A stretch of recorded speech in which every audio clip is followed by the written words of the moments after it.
Boa tarde, seja bem-vindo mais uma vez ao nosso curso bíblico e hoje nós estamos na quarta parte desta série de 10. O nosso tema de hoje está baseado na primeira carta de Paulo aos Tessalonicenses, capítulo 5, versículo 23, que eu quero ler aqui para vocês. Diz assim: o mesmo Deus de paz vos santifique completamente, e todo o vosso corpo, alma e espírito sejam conservados irrepreensíveis para a vinda do nosso Senhor Jesus Cristo. Então, o nosso assunto de hoje é corpo, alma e espírito. O que vem a ser o corpo, a alma e espírito dentro da visão bíblica?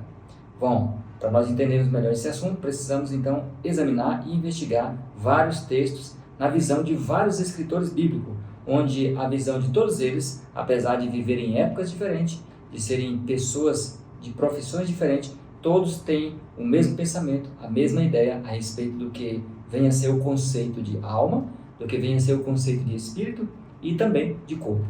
E assim, para nós entendermos então melhor esse assunto, precisamos ir para a base de tudo.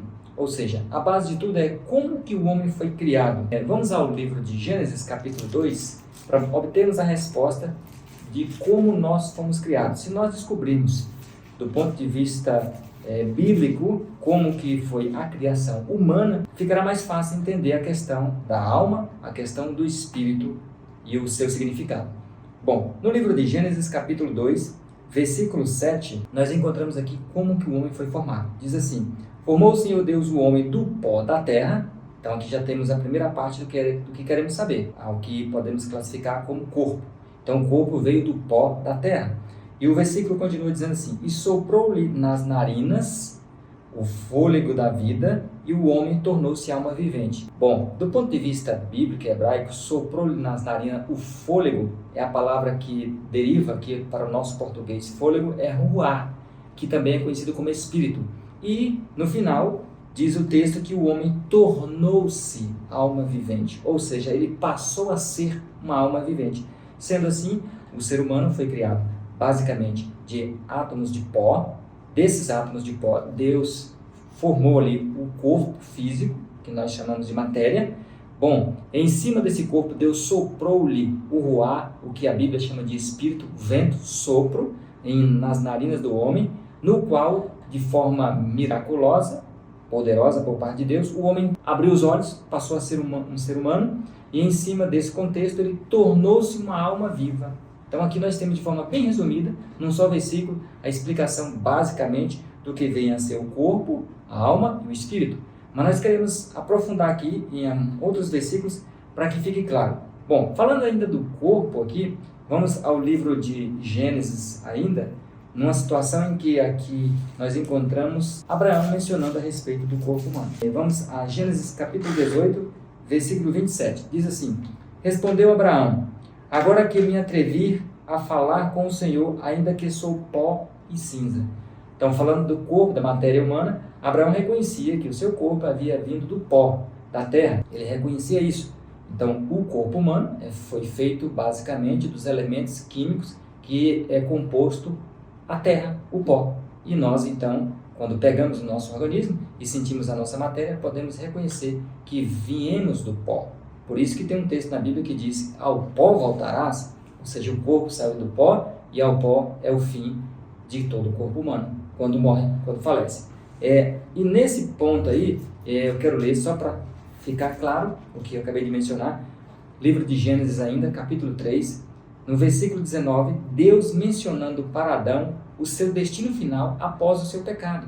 Deus diz assim: do suor do teu rosto comerás o teu pão, até que voltes à terra. Observe, o destino final que Adão teria após o pecado não seria um local de tormento, de sofrimento, ou como muitos entendem e acreditam, um inferno, por exemplo. Não é isso. Deus diz para Adão que, olha, do suor do teu rosto comerás o teu pão, até que voltes à terra, porque dela foste tomado, pois tu és pó e ao pó tornarás. Então o corpo de Adão, físico, havia vindo do pó, e após o pecado, o destino final dele, logo após que morresse, seria o pó novamente. Por isso que o ser humano morre, e ao morrer ele é enterrado, ou em algumas situações é cremado, mas suas cinzas são lançadas em algum lugar. Mas o seu corpo em si, o destino final, desde que seja enterrado, é voltar ao pó. é realmente deixar de existir e desaparecer. Essa parte física do corpo. Bom, mas ainda nós temos aqui a pergunta que queremos ainda trabalhar um pouco mais. O ser humano, no caso, ele, como já vimos, ele não tem uma alma. Ele é uma alma viva, porque o texto diz que o homem passou a ser uma alma viva. O texto de Gênesis 2:7. E não passou a ter uma alma. Então o corpo não é o corpo mais uma alma. O corpo é uma alma viva, consciente. Bom, e eu quero ler com vocês aqui então o texto de 1 Pedro, que vai reforçar e abranger o que está escrito lá em Gênesis 2:7, dizendo que o homem passou a ser uma alma. Percebe? Então antes de ter vida, o homem era uma alma morta, um corpo sem vida. O homem, quando Deus soprou nas narinas, o vento, o ruá, o espírito também, como é conhecido na Bíblia, ele passou a ser uma alma viva.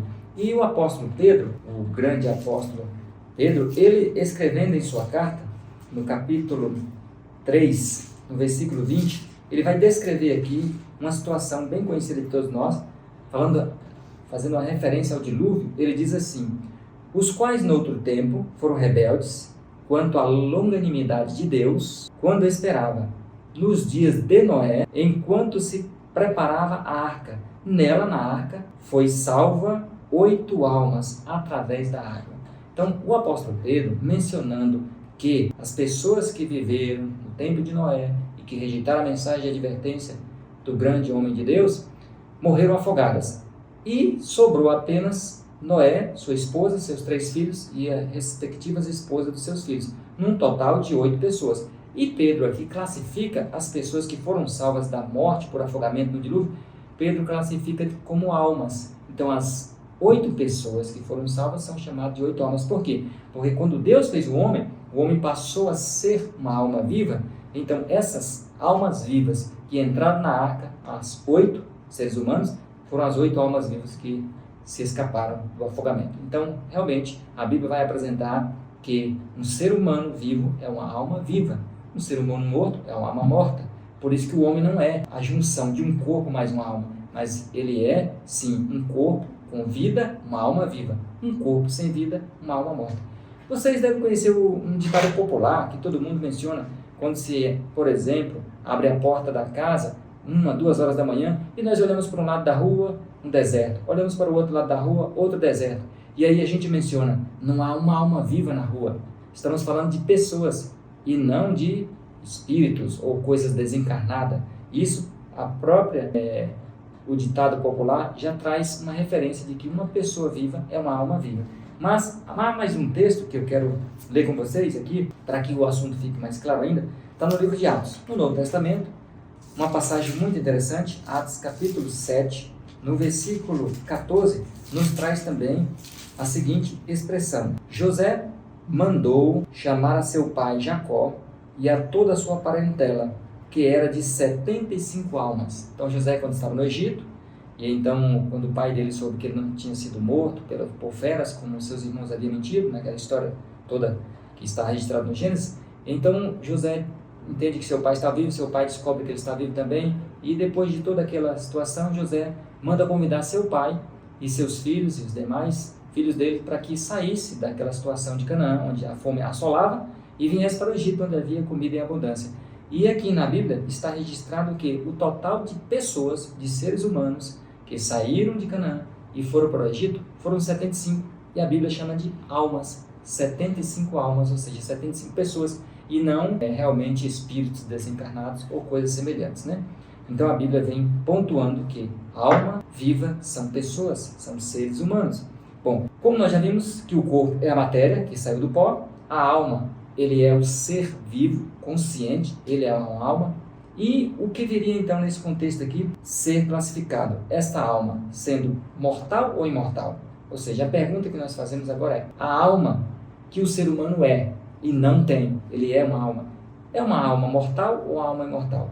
Devido ao conceito grego dos tempos de Aristóteles, de Sócrates, que eles tinham uma crença pagã de que o ser humano possuía uma alma dentro de si, e além do mais, além de possuir uma alma dentro de si, criam os gregos, os pagãos, que não tinham conhecimento nenhum do Deus de Israel, eles criam que o ser humano tinha uma alma imortal, que a carne era má e que a alma era boa. e que, portanto, para que a alma pudesse se desprender do corpo, o homem na morte tenha esse benefício.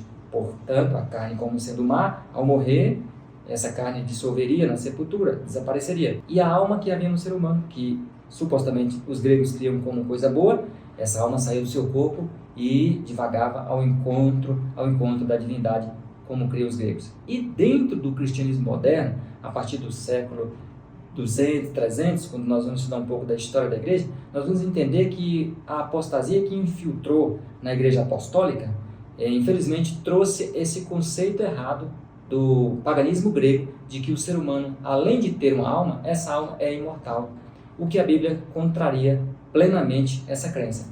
Quero ler com vocês para confirmar realmente que a alma ela é mortal, alguns textos aqui da Bíblia Sagrada, tanto do Velho como do Novo Testamento. No Velho Testamento encontramos o livro de Ezequiel, capítulo 18, por exemplo, no versículo 4. A crença bíblica hebraica sempre foi essa aqui. Ezequiel 18:4. Pois todas as almas são minhas, como a alma do pai, também a alma do filho é minha. A alma que pecar, essa morrerá. Então o texto classifica a alma como mortal, porque a alma que pecar, essa morrerá. Ou seja, o ser humano que pecar, morrerá, porque alma é um ser humano vivo. Outro texto que nos confirma isso aqui é o livro de Jonas, o grande profeta Fujão, conhecido como esse título.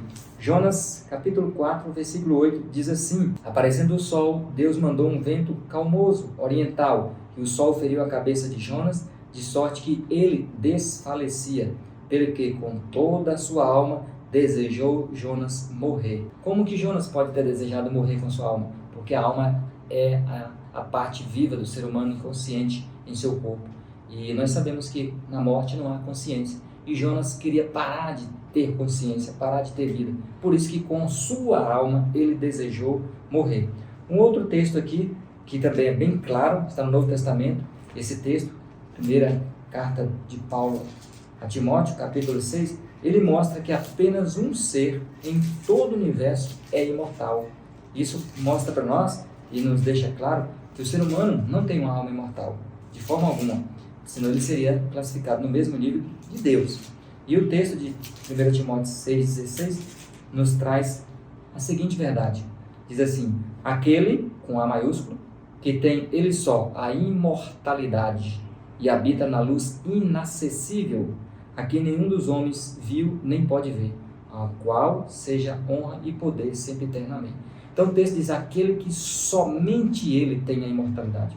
Imortal no universo é só Deus. Nenhuma criatura pode ser imortal. Até porque se fosse imortal, ou se tivesse uma alma imortal, não poderia ser classificado como uma mera criatura. Então nós, seres humanos, nós temos o nosso corpo, a qual recebemos o Espírito, que é o fôlego divino, e a partir desse momento que o Espírito entrou em nossas narinas, passamos a ser uma alma viva imediatamente. E se o nosso coração parar de bater, deixamos de ser uma alma viva, passamos a ser uma alma morta, sem consciência, e portanto acabamos dissolvendo todo o corpo com a matéria e tudo que há de nós na sepultura, logo após a morte e o enterro. Bom, no livro aqui do apóstolo Paulo, 1 Coríntios, ainda falando desse contexto da imortalidade, que nós não temos uma alma e muito menos imortal, o apóstolo aqui da fé e da coragem, o apóstolo Paulo, em sua primeira carta, no capítulo 15, no versículo 53, ele diz assim: pois convém isto que é corruptível, falando do seu corpo, se revista da incorruptibilidade, e que isto que é mortal, percebe? Falando dele mesmo, da sua própria vida, se revista da imortalidade. E quando isto que é corruptível, o corpo que corrompe, que envelhece, ele diz, se revestir da incorruptibilidade, e isto que é mortal, se revestir da imortalidade, então se cumprirá a palavra que está escrita: tragada foi a morte na vitória. Bom, então o apóstolo Paulo só vem confirmando que todos os escritores bíblicos, como que eu falei para vocês, sempre afirmou que o ser humano, ele é uma alma viva e essa alma é mortal. Perdendo a oportunidade, o privilégio de respirar, nós morremos imediatamente. Se fôssemos imortais, algo sairia de nós e ficaria vagando em algum lugar no universo, com vida e com consciência, o que a Bíblia não transmite essa informação. Bom, porque imortal realmente é somente Deus. Só Deus, ele tem a vida inerente em si, a essência da vida se encontra em Deus e ele nos concedeu emprestada, a qual, quando morremos, devolvemos para ele, que é a fonte da vida e de poder, que que há no universo. O próprio Deus advertiu a Adão. Olha só, para vocês verem, acompanhe comigo, se você tiver uma Bíblia aí na sua casa, você vai conferir quando Deus advertiu Adão. Gênesis capítulo 2, versículo 17. Ele disse para Adão, mesmo depois de Adão ter sido criado, com a condição de obediência de se tornar imortal, mas era condicional. E ele diz aqui no versículo 17, Deus falando para Adão, disse o Senhor, mas da árvore do conhecimento do bem e do mal, dela não comerás, Adão, pois no dia em que dela comeres, certamente morrerás. Aqui nós temos uma afirmação verdadeira, autêntica e direta do próprio Deus, dizendo que no dia que Adão comesse da árvore proibida, ele morreria. Por que ele morreria? Porque ele foi criado mortal. Com a condição, sim, de se tornar imortal se obedecesse. Mas ele desobedeceu, perdeu a condição de se tornar imortal e cumpriu-se a palavra de Deus que disse, certamente morrerás. Então, quem foi o primeiro ser que falou que o homem é imortal? Esse foi a serpente no Éden, porque a serpente fez uma contrafação. Ele disse para Eva, nas seguintes palavras, quando mencionou para Eva que Eva poderia comer do fruto, que certamente ela não morreria. Então a serpente enganou a Eva, dizendo que Eva sim seria ou teria uma suposta imortalidade, o que não é verdade, e nós conhecemos o resto da história, que Eva e Adão comeram e morreram. Então o homem não é imortal, não tem uma alma imortal, pelo contrário, ele é uma alma em si, e essa alma é mortal, está sujeita à morte. Bom, no Gênesis 3,19, observe que Deus falou para Adão, nós já te lemos, mas é só para reforçar, quando Deus disse para eles assim, porque tu és pó e ao pó tornarás. Se Adão fosse imortal, ou se Adão tivesse uma alma imortal em si, Deus jamais mencionaria dessa forma. Deus mencionaria que ele morreria e continuaria vivendo em algum lugar, de alguma espécie ou de alguma forma, o que não é verdade também. Percebe? Bom, então nós sabemos que nós temos uma alma, que nós não temos uma alma, nós sabemos que nós somos uma alma, e essa alma, que somos nós, somos mortais, estamos sujeitos à morte. E a Bíblia nos garante que as pessoas que não aceitarem Jesus Cristo como seu Salvador pessoal e não se identificarem com Ele, infelizmente receberão a recompensa final, definitiva do pecado, que nada mais é do que a morte eterna, e não a vida em algum lugar de sofrimento. Bom, eu quero confirmar isso com vocês nos textos. Primeiro, carta de Paulo aos Romanos, capítulo 6, 23, um texto bem conhecido de nós, que aqui diz qual é o salário do pecado. Romanos 6, 23 fala que o destino final de todo pecador impenitente não é sofrimento eterno. Pelo contrário, diz assim, pois o salário do pecado é a morte. O salário do pecado não é vida, e muito menos vida em algum lugar. O salário do pecado é a morte, mas o dom gratuito de Deus é a vida eterna. Então, o salário do pecado é o contrário do salário da graça de Deus. A recompensa da graça de Deus é a vida eterna. E a recompensa do pecado é o contrário da vida eterna. E o contrário de vida eterna é morte eterna. Então, infelizmente, os ímpios, ou seja, os pecadores impenitentes, um dia terão que arcar com a pior de todas as consequências que o pecado traz para a vida humana, que é deixar de existir para sempre. Não ter mais consciência de nada e morrer eternamente. Ou seja, ir para o pó, como Deus disse para Adão e ele disse também para Eva. Um texto também muito conhecido de todos nós, Evangelho de João 3,16, nós talvez paramos às vezes para refletir. O texto diz que Deus amou o mundo de tal maneira que deu o seu Filho unigênito, para que todo aquele que nele crer não pereça. E quando você vai ao dicionário e você vai encontrar o que é perecer, é deixar de existir, morrer para sempre. Percebe? Então Deus enviou o seu Filho ao mundo para que todo aquele que nele crê não pereça, mas tenha a vida eterna.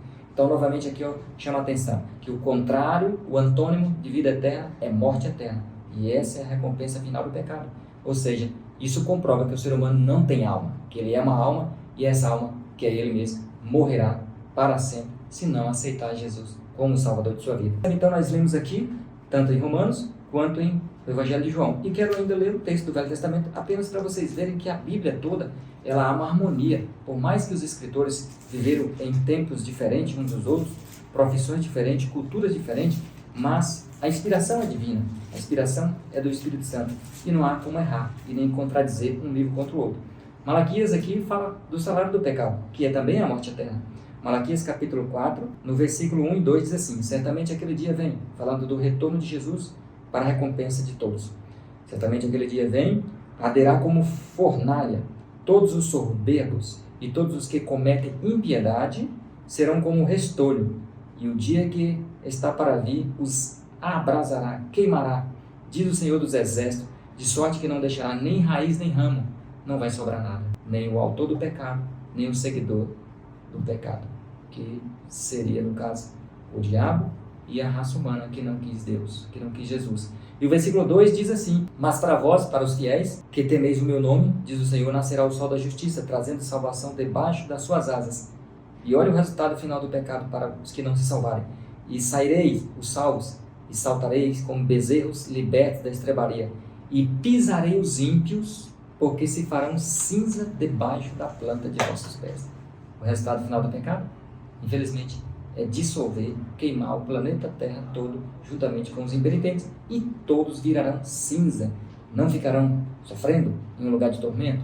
Por quê? Porque a própria Terra será desfeita e suas obras também serão desfeitas pelo fogo do juízo final. Sendo assim, o ser humano, que é uma alma viva, deixará de ser uma alma viva e morrerá e terá que receber a recompensa final do pecado, conforme diz Romanos 6,23, que é a morte eterna. Então, todos os textos da Bíblia, todos os livros, entram em harmonia uns com os outros, tendo assim uma perfeita conexão, mostrando que o ser humano, ele, além de ser uma alma viva, ele não é imortal, pelo contrário, é mortal. E um dia, aqueles que não quiserem Cristo como Salvador, terão que arcar com as consequências da morte eterna, aquela que Deus disse para Adão e Eva: no dia que comer, certamente morrerás, porque esse era o salário do pecado. Adão teve ainda a chance e a experiência de se arrepender e de reconhecer a Cristo como seu Salvador e de encontrar salvação. Mas, infelizmente, todos aqueles que, ao contrário de Adão, não reconheceram Cristo como Salvador, eles morrem para esta vida terrena, passageira, curta, e terão que ressuscitar nos próximos estudos que veremos na frente, no juízo final, para que no juízo final preste conta de todas as suas ações, de todos os seus atos durante toda a sua vida terrena, e então arcará com a maior e mais drástica consequência de todos sobre o pecado, que é a morte eterna. Bom, agora nós queremos abordar com vocês um pouco mais sobre o Espírito. O que é o Espírito e onde Deus colocou no ser humano. No texto de Gênesis, que mencionamos no começo, que Deus formou o homem do pó e soprou nas narinas do homem o fôlego da vida, e o homem passou a ser uma alma. Esse texto, como já mencionamos, no hebraico é ruá, que é espírito, que é fôlego, percebe? Bom, e não só Gênesis 2,7 apresenta o fôlego de vida, o oxigênio, como o espírito, como o ruá, como o sopro divino.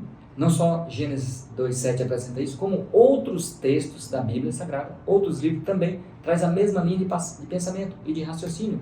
Por exemplo, nós vamos ver aqui o livro de Jó. O livro de Jó, um homem que viveu pouco tempo depois do dilúvio, e ele traz aqui realmente o conceito bíblico de espírito. Jó, capítulo 33, versículo, vamos acompanhar aqui, versículo 4, diz assim: pois a palavra do Senhor é reta e verdadeira, todas as suas obras são fiéis. Um pequeno erro aqui, corrigir aqui, não é Jó, é Jó na verdade, o texto. Nós vamos ver, eu abri errado, abri em Gênesis. Vamos ver aqui Jó 33, conferindo e corrigindo aqui o texto que eu mencionei. Jó capítulo 33, versículo 4. Aqui sim menciona esse texto que eu falei para vocês. O Espírito de Deus me fez, e o sopro do Todo-Poderoso me deu vida. Vocês prestaram atenção? Então o sopro de Deus é que deu vida para Jó. E o sopro de Deus, conforme diz Gênesis, foi nas narinas do ser humano. Então Jó confirma que o sopro divino, que é o Espírito que Deus colocou no ser humano. Ainda em Jó, capítulo 32, versículo 8, diz assim, e esse texto ele é mais claro um pouco, diz assim: mas é o Espírito do homem, o sopro do Todo-Poderoso, que lhe dá entendimento. Então, o Espírito do homem está sendo classificado aqui com o sopro do Todo-Poderoso. Então, esse é o conceito real e bíblico de Espírito, que é fôlego, que é oxigênio. Quando nós vamos ainda em Jó, capítulo 34, versículo 14, diz assim: se Deus quisesse e retirasse o seu espírito e fôlego, observe que aqui o espírito está equiparado com fôlego, se Deus quisesse e retirasse o seu espírito e fôlego, toda a carne juntamente expiraria, jogaria o ar para fora e o homem voltaria ao pó. Então aqui é simplesmente o contrário da vida. A vida foi o pó mais o Espírito divino, somado juntos, deu alma viva, um ser humano. A morte é o espírito saindo, ou seja, o ser humano expirando, jogando o ar para fora, o corpo voltando ao pó e o ser humano tornando-se uma alma morta e deixando de existir, deixando de ser um ser consciente. Só para confirmar tudo isso que falamos, o último texto aqui desse contexto que eu quero ler com vocês é o texto de Lucas, da morte de Jesus. A morte de Jesus foi um fato triste, mas um fato também que nos traz verdades essenciais em vários aspectos. Uma delas é a questão da mortalidade do homem, outra delas é a questão do espírito, que é classificado como fôlego de vida que Deus deu para o ser humano.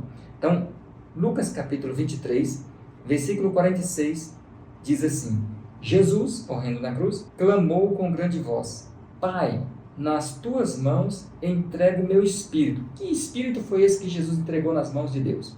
O próprio versículo vai concluir dizendo assim: havendo dito isto, expirou. Percebe? Então, quando você vai ao médico, o médico diz assim para você: inspira, você joga o ar para dentro, o oxigênio, o fôlego de vida, do jeito que Deus soprou nas narinas do homem. Quando o médico fala expira, você joga o ar para fora, o oxigênio que está dentro do pulmão. E Jesus, quando estava na cruz, ali ofegante, respirando aceleradamente, rapidamente, ele já não tinha mais condições de respirar, acabando o seu oxigênio, acabando todo o seu sangue. Jesus, então, ele sentindo que iria morrer logo naqueles segundos sequenciais, ele diz: Pai, em tuas mãos eu entrego o meu espírito. E na sequência, o texto diz que ele expirou, ou seja, jogou o último fôlego de vida para fora, o último suspiro. Então, queridos amigos, nós podemos chegar à conclusão de que espírito, do ponto de vista bíblico, que lá no Velho Testamento é ruá, que no grego aqui no Novo Testamento é pneuma, é ar, oxigênio, fôlego de vida. Isso é que é espírito. Inclusive no grego, a palavra espírito, ela origina de pneuma. E pneuma, da palavra pneuma grego, que é vento, sopro e ar, surgiu a palavra pneu, que é cheio de ar, de vento, surgiu a palavra pulmão, que é cheio de ar, de vento, surgiu a palavra pneumonia, que é uma doença que dá nos pulmões, que tem ar, que tem vento. Percebe? Então a Bíblia é uma conexão perfeita de tudo que nós estamos falando e uma clareza realmente e uma harmonia em todos os textos. Bom, então, ao morrer, chegamos praticamente à conclusão desse estudo de hoje. Ao morrer, qual o processo que ocorre? Como já mencionamos, o inverso da vida. Se a vida é boneco no chão, do pó, da terra, que Deus formou, com o sopro, o Espírito de Deus nas narinas do homem, que deu vida, e ele passou a ser uma alma viva. Bom, a morte é o contrário de tudo isso. A morte é o ser humano dando o último suspiro, devolvendo o Espírito para Deus, o fôlego de vida, e onde ele perde a consciência imediatamente, onde então morre, deixa de respirar, deixa do coração bater, deixa do cérebro funcionar, e ali ele se torna uma alma morta, e o seu corpo vai ser enterrado e vai voltar ao pó. A morte é o contrário da vida, tudo isso aqui. Mas para finalizar esse pensamento, quero ler com você alguns textos de Eclesiastes, por exemplo, que vai nos demonstrar tudo isso aqui que falamos, de maneira bem teológica. O texto vem nos dizendo assim, Eclesiastes capítulo 3, versículo 19 a 21. Então, diz assim: porque o que acontece aos filhos dos homens, isso mesmo também acontece aos animais. A mesma coisa lhes acontece. Como morre um, assim morre o outro. Todos têm o mesmo espírito. Olha só, a Bíblia diz que tanto o animal como o homem têm o mesmo espírito, porque o mesmo fôlego, os animais respiram, o homem também respira. Todos têm o mesmo espírito, e nenhuma vantagem tem os homens sobre os animais. Tudo é vaidade. Versículo 20 do Eclesiastes 3 diz assim: todos vão para o mesmo lugar. Todos quem? Animais e homens. Então, ao morrer, o homem não vai para o céu. Não tem uma alma que sai do corpo dele e vai para um local especial. Por quê? Porque a Bíblia diz que, ao morrer, homem e animais vão todos para o mesmo lugar. E aí o versículo diz assim: todos são pó, e todos ao pó tornarão. Tanto o homem quanto o animal, quando dão o último suspiro, eles morrem e voltam para o pó, porque serão enterrados. Então, o livro de Eclesiastes de Salomão, o grande sábio Salomão, deixa claro para nós. Ainda aqui no Eclesiastes capítulo 12, 7, falando do fim da existência humana, diz assim: e o pó volte à terra como era, falando da matéria, do corpo humano, e o espírito, ou seja, o fôlego, volte a Deus, que o deu. Então Deus soprou no nariz, o homem dá o último suspiro, e esse suspiro volta para Deus, esse fôlego de vida. E o homem deixa de existir, não tem mais consciência, morre, dissolve e desaparece no próprio pó da terra. Percebe? Então a Bíblia é clara e equilibrada em vários aspectos. Senão não teria sentido a ressurreição. Se o homem ao morrer, sua alma, supostamente, já fosse imediatamente para o céu, não haveria sentido ressurreição, não haveria sentido o juízo final. Percebe? E a Bíblia então traz a harmonia correta dentro desse assunto aqui. E os últimos dois textos se encontram em Jó 10, versículo 9, que nos fala a respeito do fim da existência humana. Assim, peço-te, Senhor, que te lembres de que como barro me formaste e de que ao pó me farás voltar. Jó não disse que após a morte Deus o faria voltar para o céu, ou o inferno, ou o purgatório, ou qualquer outro lugar. A Bíblia não pontua isso. Pelo contrário, a Bíblia fala em vários textos, em várias partes das Escrituras, que o homem volta ao pó, deixa de existir, deixa de ter consciência e fica ali aguardando a ressurreição um dia. O último texto se encontra em Salmos 104, versículo 29. Então aqui no Salmo 104, versículo 29, nos diz assim, para finalizar: quando escondes o teu rosto, Senhor, os seres humanos ficam perturbados. Quando lhes tiras a respiração ou o espírito, morrem e voltam para o pó. Então, querido amigo, a palavra de Deus, ela é clara, objetiva, direta e verdadeira para nós. Então, a mensagem de hoje nos garante que nós, a respeito do corpo, da alma e do espírito, é que nós somos um corpo ao qual nós também somos uma alma viva, que temos um espírito, um fôlego que se encontra em nossas narinas. A morte é o processo contrário da vida. Esse espírito, quando damos o último suspiro, volta para o autor, que é Deus, e então o que era alma viva torna-se alma morta e voltará para o pó, dissolvendo e acabando tudo por ali. E finalmente, aguardando na sepultura, no pó da terra, a ressurreição que Cristo trará um dia para todos, tanto os bons quanto os maus. E assim finalizamos nosso quarto estudo de hoje, deixando claro para vocês a questão do corpo, a questão da alma e do espírito. Que Deus abençoe você e te ajude no progresso do conhecimento da palavra de Deus, porque Jesus já disse: conhecereis a verdade e a verdade vos libertará. Libertará de conceitos errados, teorias falsas e também liberta de muitas coisas que não condiz com a Bíblia Sagrada. Que Deus te abençoe para isso, hoje e sempre. Amém.